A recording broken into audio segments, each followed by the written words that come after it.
Atos capítulo 6, versos de 1 a 7, leamos todos a uma só voz.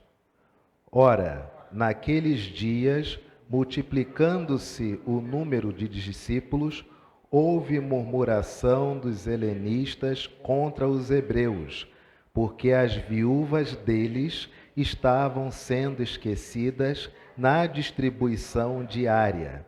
Então os 12 convocaram a comunidade dos discípulos e disseram: não é razoável que nós abandonemos a palavra de Deus para servir às mesas. Mas, irmãos, escolhei dentre vós 7 homens de boa reputação, cheios do Espírito e de sabedoria, os quais encarregaremos deste serviço. E quanto a nós, nos consagraremos à oração e ao ministério da palavra. O parecer agradou a toda a comunidade, e elegeram Estevão, homem cheio de fé e do Espírito Santo, Filipe, Prócoro, Nicanor, Timão, Pármenas e Nicolau, prosélito de Antioquia. Apresentaram-nos perante os apóstolos, e estes, orando, lhes impuseram as mãos. Crescia a palavra de Deus, e em Jerusalém se multiplicava o número dos discípulos. Também muitíssimos sacerdotes obedeciam à fé. A igreja pode assentar-se, obrigado. Existe uma coisa chamada utopia.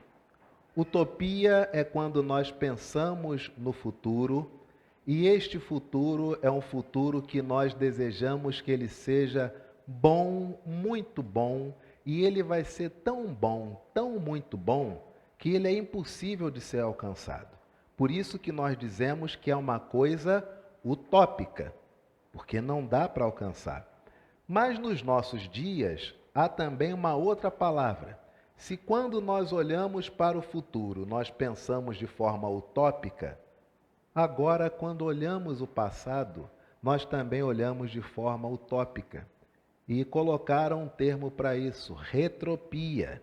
Se a utopia é o futuro, a retropia é o passado. De tal modo que hoje as tentativas de harmonizar as circunstâncias do presente, tentando glamourizar o passado, torna as pessoas retrópicas. Um grande exemplo para nós cristãos é a igreja primitiva. Se você olhar a sua Bíblia em Atos, capítulo de número 4, verso de número 32, está escrito, Atos, capítulo de número 4, verso de número 32. Da multidão dos que creram era um o coração e a alma. Ninguém considerava exclusivamente sua nenhuma das coisas que possuía. Tudo, porém, lhes era comum. Não é isso? Perfeito.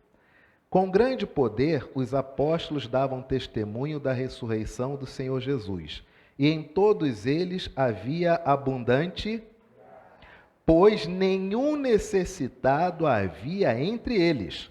Porquanto os que possuíam terras ou casas, vendendo-as, traziam os valores correspondentes e depositavam aos pés dos apóstolos. Então se distribuía a qualquer um à medida que alguém tinha. Isso no capítulo 4, verso 32. Não é isso? Capítulo de número 6, verso de número 1. Ora, naqueles dias, multiplicando-se o número dos discípulos, houve murmuração dos helenistas, aqueles que eram já aculturados pela cultura greco-romana, aqueles que não eram judeus. Houve murmuração dos helenistas contra os, por conta de doutrina. Queriam um rascunho teológico sobre o que Cristo falou, mas não deixou nada escrito. Houve murmuração dos helenistas contra os hebreus, porque as viúvas deles, os helenistas, estavam sendo o quê? Mas a gente não acabou de ler que ninguém passava necessidade? gente não acabou de ler que tudo era vendido e se distribuía? A Bíblia não mente dentro de si. É só a gente ler o que está em português. Ora, naqueles dias, os dias onde se vive o capítulo 6, multiplicando-se o número dos discípulos, ou seja, era um número maior do que o capítulo 4. Havendo mais gente, ora, se tem mais seres humanos, há a ocorrência de mais o quê? Problemas. Isso é óbvio. Eu até digo, quando a pessoa diz assim, tem uma igreja que é maravilhosa, eu digo, não me dê o nome nem o endereço, porque se eu for lá, eu vou estragar. Onde tem o ser humano, tem alguma coisa. De tal modo que muitas vezes nós cristãos olhamos o passado com uma certa retropia. Bom era antigamente. Antigamente capítulo 4 ou capítulo 6? Qual antigamente você quer? O mundo sempre foi mundo, gente.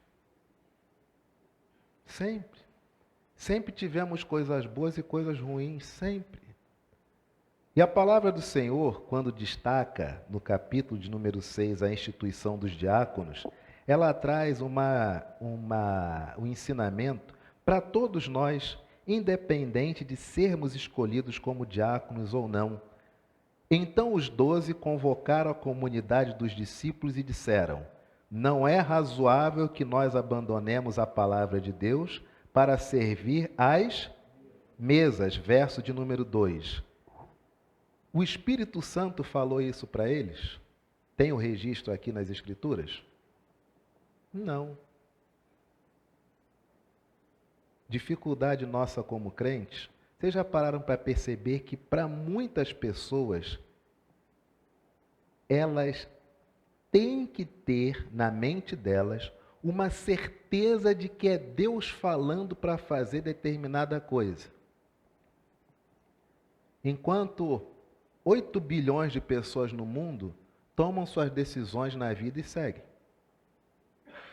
O Steve Jobs pediu a Deus orientação de como ser rico? Ele pediu iluminação para criar o iPhone? Foi lá e fez. De tal modo que muitas vezes nós, cristãos, ficamos empacados, atravancados, parados, pedindo a Deus que Deus diga o que devemos fazer.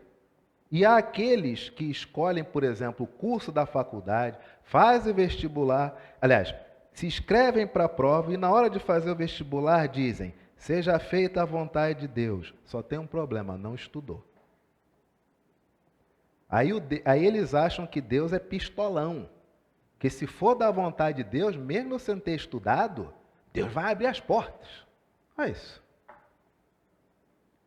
E o ateu, o espírita, qualquer outro, estudou o ano inteiro, passou em 3, 4, 5. Muitas vezes essa acomodação de dizer seja feita a vontade de Deus, é óbvio que nós como discípulos de Jesus, nós não queremos que Deus nos diga o que devemos fazer naquele momento, porque desde nossa conversão, todo o nosso caminhar é de acordo com o que Jesus deixou para nós.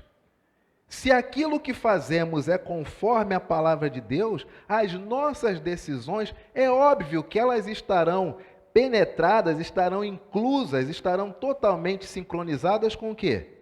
Com a palavra de Deus. Você veja que os discípulos, quando surge essa questão grave, que é basicamente o seguinte: está havendo preconceito na distribuição das cestas básicas. É isso aí. Não tem pílula dourada aqui nenhuma, a realidade nua e crua é essa. As mulheres que se adaptaram à cultura greco-romana, ou que são greco-romanas, ou que não são judias, estão passando fome porque aqueles que distribuem a cesta básica estão dando prioridade às mulheres judias. É isso que o texto está dizendo. E os discípulos, o que eles fazem? Não, peraí. Isso é um assunto que precisa de muita oração. Não. Questão é a comida? Vamos resolver isso. E eles olham para o ambiente e dizem: nós temos uma circunstância. Qual que é? O Senhor Jesus esteve entre nós e passou 3 anos exercendo um ministério, o qual ele delegou a nós pastorear as pessoas.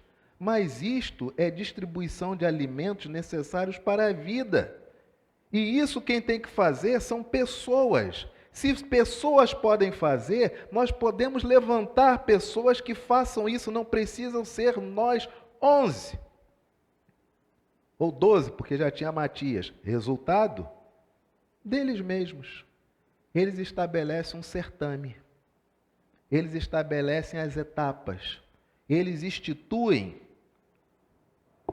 o concurso para o diaconato. E estabelecem a premissa. Por quê? Que serão vocês, não serão nós. Verso 2.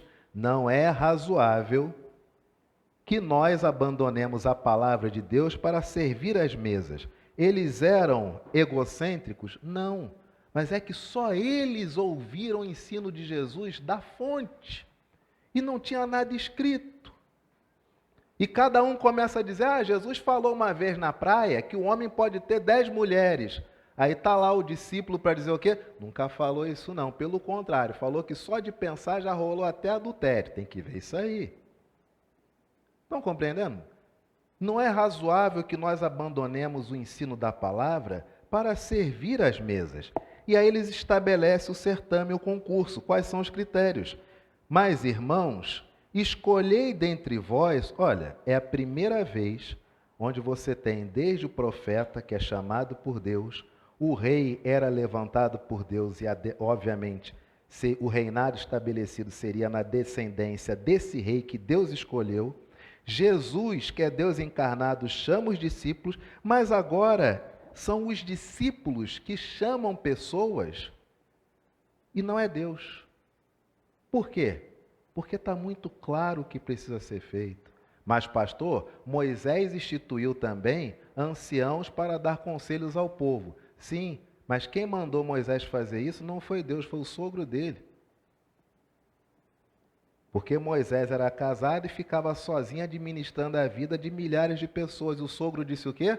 Negativo, tá? Minha filha dentro de casa aí se queixando e eu já falei para ela, você é casada, essas queixas é com seu marido. Faz o seguinte, levanta aí uns 100 coroas, uns 100 caras mais velhos, sabe? Para ajudar você. E aí você vai cuidar da sua esposa. Simples assim. Quando chega aqui, em Atos, os próprios discípulos entendem o que deve ser feito e eles colocam as etapas desse processo. Escolhei dentre vós, tem que ser 7. Começa com 7. Nada de 50, 100, não. Vamos ver como é que isso vai ficar. Esses 7 homens têm que ter o quê? Boa reputação. Por quê? Que o primeiro critério é boa reputação. O primeiro critério não é ser cheio do Espírito Santo, não. Isso é o segundo. Mas o primeiro é que eles tinham que ter boa o quê? Por quê? Que esse é o primeiro critério. Se está se falando de igreja. Porque o tema é que aqueles que eram responsáveis por auxiliar as mulheres a receber a cesta básica tinham suas preferências pessoais. Há um racha nesse contexto da caridade. Então a primeira coisa que o discípulo tinha que ter era um caráter o quê? Ilibado. Porque esses que estavam preferindo entregar a comida para as mulheres judias e preterindo, deixando em segundo momento as mulheres helenistas, eles também não eram homens cheios do Espírito Santo? Poderiam ser. Eles não oravam? Claro, faziam parte da igreja. Só tem um porém, o filme já estava queimado. Então tem que ser 7 homens que consigam dialogar com essas duas classes que estão em conflito. Mulheres judias e mulheres helenistas. As duas classes têm que dizer, fulano é gente boa. Não, fulano é legal. Fulano tem um caráter ilibado. As duas. Por quê? Porque aqueles que preferiam mais uma classe do que outra já estavam trabalhando, não estava dando certo. Escolhei dentre vós 7 homens de boa reputação, cheios do Espírito. Mas não é apenas ser um crente fervoroso, ele também deve ser o quê? Sábio. aos quais encarregaremos deste serviço.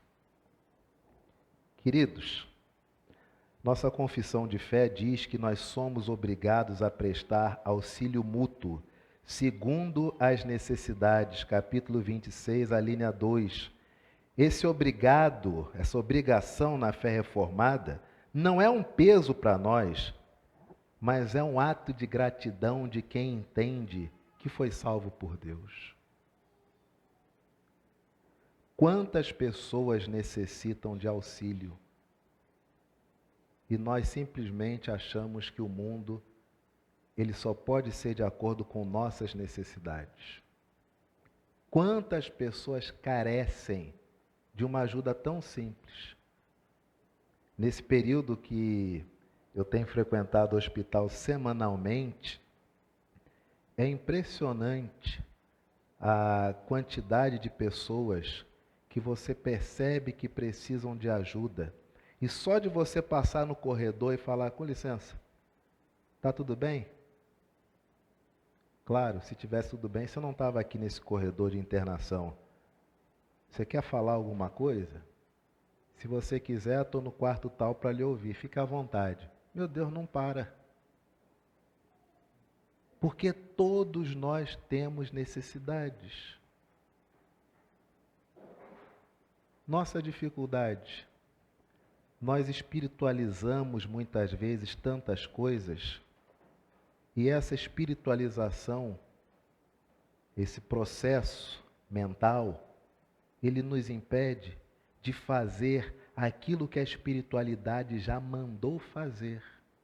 Jesus não diz que nós temos que atender o outro na necessidade dele? Sim ou não? E precisa espiritualizar isso? Já não é para fazer? Mas aí o crente fica como em casa?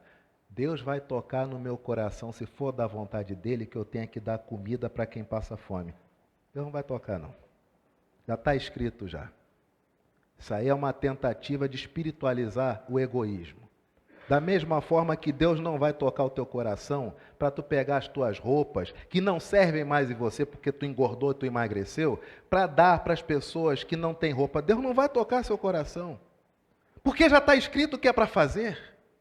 Aquilo que já está determinado não precisa ter toque no coração. A conversão não. Eu não sei que eu fui antes da fundação do mundo, Deus me elegeu, eu não sei disso.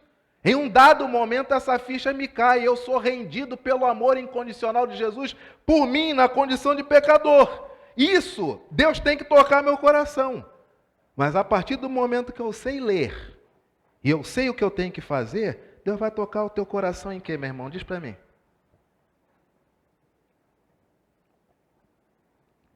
Se Jesus já disse,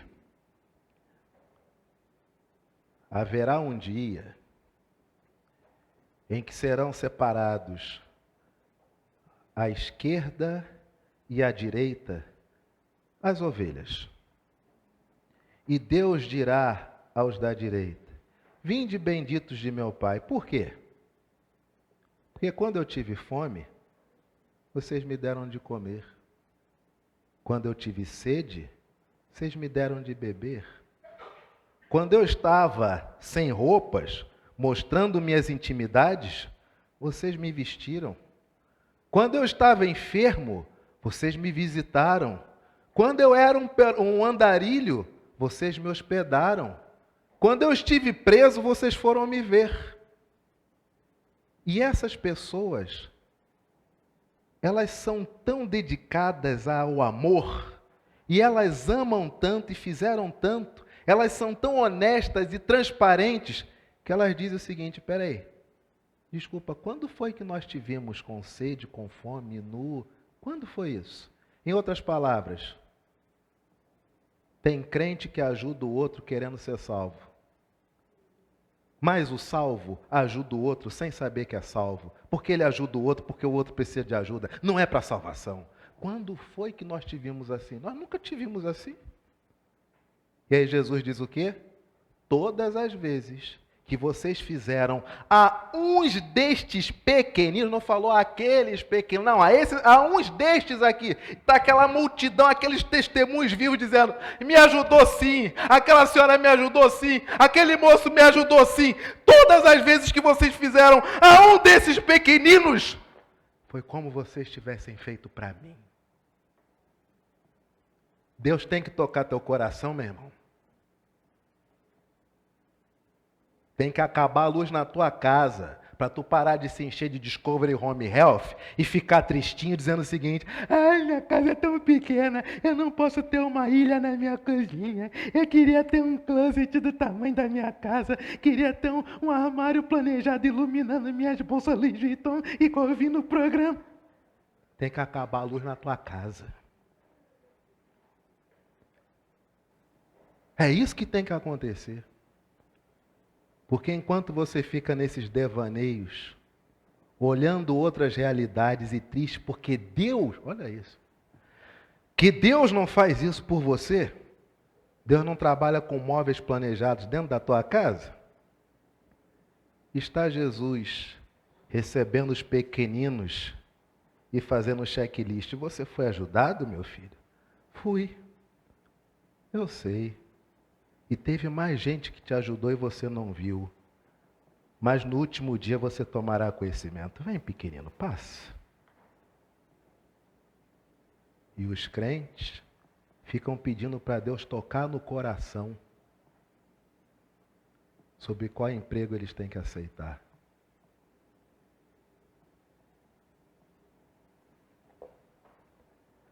Nossos irmãos diáconos da nossa igreja, nós somos abençoados por Deus por ter uma junta diaconal que trabalha tanto.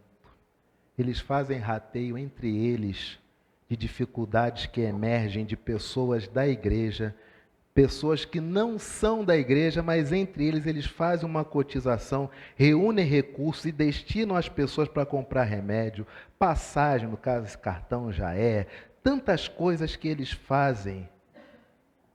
E eles não citam isso, porque são homens de boa reputação, têm o Espírito Santo e são sábios. E se como pastor eu não desse testemunho, a igreja não vai saber, porque eles de si não falam. São diáconos que se colocam de prontidão, pessoas em dificuldades, são eles até que ligam, fulano, você está precisando de alguma coisa? É dos diáconos que nasce esse desejo que ninguém fique afastado de nenhuma atividade da igreja que deve haver uma quantia em dinheiro. Por quê? Porque todos na igreja somos iguais. O almoço custa R$40, se não tem 40, você vai comer igual quem tem os R$40, porque nós somos um corpo. Isso nasce de onde? Dos oficiais da igreja, a começar dos diáconos. Mas há algo, o último testemunho que eu quero dar acerca do trabalho diaconal. Houve um pastor da Igreja Presbiteriana Independente, é uma outra denominação, que deu um testemunho muito bonito. E eu me vejo um pouco nesse testemunho porque eu sou muito honesto. Eu acho o trabalho diaconal um trabalho maravilhoso. Que se eu não tivesse plena convicção de que Deus me chamou para o ministério pastoral, eu já seria diácono, eu tenho 46 anos, eu já seria diácono aos 50 anos, já estaria até jubilado como diácono. Porque o diácono é aquele que está à porta, é aquele que nos recebe primeiro, é aquele que nos entrega o boletim, é aquele que abre o portão para nos receber, é aquele que prepara o ambiente que nós sentamos, é aquele que conta as ofertas para a caridade. Ser pastor, presbítero, é bom, não é bom, é ótimo, é fantástico. Só que as questões são tão administrativas, compra de bebedouro, compra de ar-condicionado, compra de microfone, imóvel, etc., pagamento disso e daquilo. E muitas vezes são tantas as necessidades que nós, pastores e presbíteros, não temos o tempo que gostaríamos para investir nos relacionamentos. Por mais que tudo o que façamos seja para as pessoas. Mas o diácono, ele entrega a cesta básica, ele ora. E esse pastor da Igreja Presbiteriana Independente, chegou o período da sua jubilação, aposentadoria, e ele estava na igreja que ele foi pastor durante mais de 20 anos, houve a jubilação dele, e ao final da jubilação ele disse: meus irmãos, eu quero agradecer esse tempo todo, foi uma bênção, tantas vitórias, e se finda o meu ministério pastoral com essa jubilação. E eu quero dizer à igreja que hoje não apenas eu me torno um pastor jubilado, mas também me torno um pastor em disponibilidade, porque darei entrada no meu despojamento. Retirou-se agora a clerical, deixou em cima do púlpito, pediu para os pastores presentes impetrassem a bênção, e ele agradeceu a todos, participou da fila dos cumprimentos e foi embora. 1 mês, 2 meses depois, ele retorna à igreja, tinha outro pastor, etc. e tal, para se tornar membro. E ele pede para comparecer a uma reunião do conselho. E o novo pastor, os presbíteros, reverendo, pelo amor de Deus, é óbvio que você pode participar da reunião. Não, não mais reverendo, fulano de tal apenas. E chega a reunião do conselho, ele se aproxima e diz: meus irmãos, eu quero colocar meu nome à disposição para o ministério diaconal. Se os irmãos entenderem que eu tenho condições, eu gostaria de servir como diácono, porque eu quero permanecer em contato com as pessoas e servi-las nas suas necessidades. Por isso que eu vim a essa reunião, apenas para isso. E o conselho na mesma hora: não, o senhor vai ser designado agora, negativo. É como todos os demais, em assembleia para eleição. Foi eleito com os demais indicados pelo conselho, reconhecidos pela assembleia, e terminou seus dias como diácono. Porque na igreja presbiteriana não há hierarquia de poder, há graus de serviços. O presbítero não é mais do que o diácono, o pastor não é mais do que o presbítero ou o diácono, pelo contrário. As funções são diferentes. E apenas isso, porque a assembleia que elege é a mesma. Queridos, aos meus amados diáconos presentes, peço que se coloquem de pé, por gentileza. A minha vida, ela mudou. Quando, no ano de 1992, eu me converti, ou entendi que Deus havia me chamado para a salvação, mas com 12 anos, você é tão somente uma criança com 12 anos. Vou falar algo aqui que a minha filha não me ouça, que eu fiz aos 12 anos de idade. Ela até pode ouvir, porque daqui a pouco diz ela que vai fazer 13.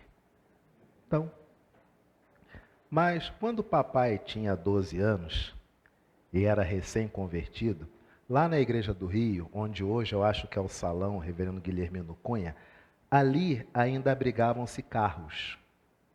E naquela época, 92, anos 90, o pessoal, aqueles mais novinhos que ainda não tinham se acostumado ao culto, por isso que na nossa igreja as crianças participam do culto de a Aurora ali, ó.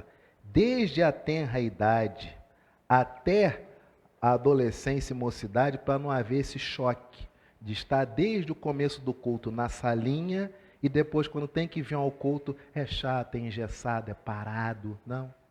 Mas já sabem que é parado desde bebezinho. E não estranham.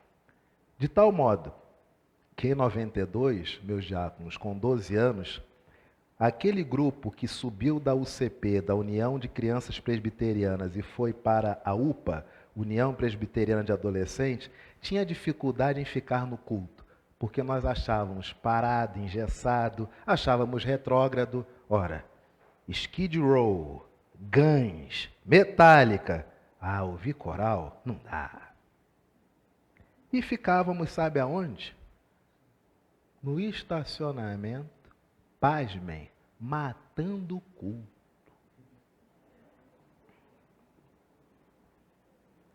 E eu, que vim da UCP, e estava com aqueles mais velhos, sentado, e o pessoal se escondia entre os carros. Tinha um carro aqui, tinha outra aqui, o pessoal ficava sentado no chão, conversando, eu achava aquilo o máximo. Troca a cifra do Guns, troca a cifra do Metallica, troca a cifra do Skid Row, troca a cifra do Silverchair, papapá. E aí, de repente, quem me chega? Aquele diácono por excelência, chamado Juarez. Lembra dele, Ana? Do Juarez? Aquele diácono por excelência. Juarez era aquele diácono que você estava na galeria, você só ouvia assim, ó, psiu, psiu. Você olhava, bom, Deus não é que Deus não faz psiu, chama pelo nome, aquele troço todo. Aí você olhava para trás, ele estava lá fora do templo, olhando assim, ó. Vocês estão em culto. Era assim. No plantão, fazia ronda em tudo. Nessas rondas, encontrou aquele grupelho de adolescentes empolgadíssimos com tablaturas de bandas, mascando chiclete, colocando transfer no papel, escrevendo na agenda níveis de fulano, botando lá aqueles troços. Juarez para, já idoso, olha para nós. Quando eu olhei para o Juarez, falei, ai meu Deus, meu pai vai saber. E o pior é minha mãe saber. E amanhã eu tenho aula. E Juarez olha para a gente e diz o seguinte: imaginem vocês se ao terminar aqui os trabalhos, vocês saírem na rua, ou tiver um acidente e algum de vocês vier a falecer. Vocês têm certeza que estarão diante de Deus com uma atitude dessa? Era uma época que se falava a verdade, não se importava a idade, né? Hoje vai traumatizar, vai morrer. Quando eu ouvi aquilo, eu entendi.